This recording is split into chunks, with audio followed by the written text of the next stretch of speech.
തിന്മയെക്കുറിച്ച് സൊസൈറ്റിയും ആളുകളുടെ ഒക്കെ ഒരു കൺസെപ്റ്റും കാഴ്ചപ്പാടൊക്കെ ഉണ്ട്. പല സമയത്ത് നമ്മൾ അനുഭവിക്കാറുണ്ട്, അറിയാറുണ്ട്, നമ്മൾ കേൾക്കാറുള്ള ഒരു കാര്യമാണ്. ഇപ്പോൾ ഒരാൾ ചെയ്യുന്ന അയാൾ എന്തോ ഒരു തിന്മ ചെയ്യുന്നുണ്ട്, പക്ഷെ ആ തിന്മ ചെയ്യുന്നതിൻ്റെ മുകളിലോട്ട് പോകുന്ന ചില പോയിന്റുകളുണ്ടല്ലോ, അതാണ് ലോകത്തെ ഏറ്റവും വലിയ തിന്മയും തമ്മാടിത്തരവും എന്ന് പറയുന്നത്. ഒരു ഉദാഹരണത്തിലൂടെ പറയുകയാണെങ്കിൽ, ഒരുത്തന് സിഗരറ്റ് വലിക്കുന്നുണ്ട്, അത് ഒരു പ്രശ്നമില്ല, അത് അവനക്ക് എപ്പോഴും സ്റ്റോപ്പ് ചെയ്യാൻ പറ്റുന്ന സാധനമാണ്. അത് അവനക്കൊരു പ്രശ്നമായിട്ട്, ഒരു തിന്മയായിട്ട് അവനക്ക് തോന്നുന്നില്ല. അതിൻ്റെ മുകളിലോട്ട് കള്ളുകൂടി, കഞ്ചാവ് എന്തൊക്കെയുണ്ടോ അതൊക്കെ ലോകത്തെ ഏറ്റവും വലിയ പ്രശ്നമാണ്.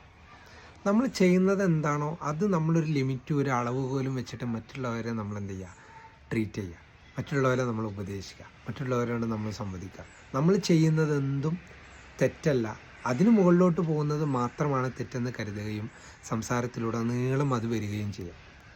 പലപ്പോഴും തോന്നാറുള്ളൊരു കാര്യമാണ്, ഈ സൊസൈറ്റിയുടെ ഒരു കാഴ്ചപ്പാടെന്ന് പറഞ്ഞു കഴിഞ്ഞാൽ ചെയ്യുന്നതൊന്നും തെറ്റല്ല, അതിന് മുകളിലോട്ട് മറ്റൊരുത്തൻ ചെയ്യാൻ പാടില്ല എന്നുള്ളൊരു കൺസെപ്റ്റ് ഉണ്ടല്ലോ. ഇത് നന്മൻ്റെ കേസിലും ഇങ്ങനെയൊക്കെ തന്നെയാണ്. നമ്മൾ ചെയ്യുന്ന ഒരു നന്മ ഉണ്ട്, അതായിരിക്കും ലോകത്ത് ഏറ്റവും വലിയൊരു നന്മ. അതിനേക്കാളും മുകളിൽ ഒരുത്തന് നന്മ ചെയ്യുന്നുണ്ടെങ്കിൽ ആ നന്മയെ പരിഹസിക്കുകയും അത് നമ്മുടെ ജീവിതം തകർക്കുമെന്ന് ഇവർ പറയുകയും കുറ്റപ്പെടുത്തുകയൊക്കെ ചെയ്യും. അതിന് താഴോട്ട് ചെയ്യാത്തതിന് എന്താണ് നീ നന്മയിലേക്ക് എത്താത്തതെന്ന് പറഞ്ഞിട്ട് അവർ വേറെ ഉപദേശിക്കും. ഈ നന്മയും തിന്മയുള്ള ഈ അളവുകോൽ സത്യത്തിൽ സൊസൈറ്റിയുടെ ഈ കാഴ്ചപ്പാടൊക്കെ പല സമയത്ത് നമുക്ക് തോന്നാറുണ്ട്, എന്താണ് ഇങ്ങനെയൊക്കെ.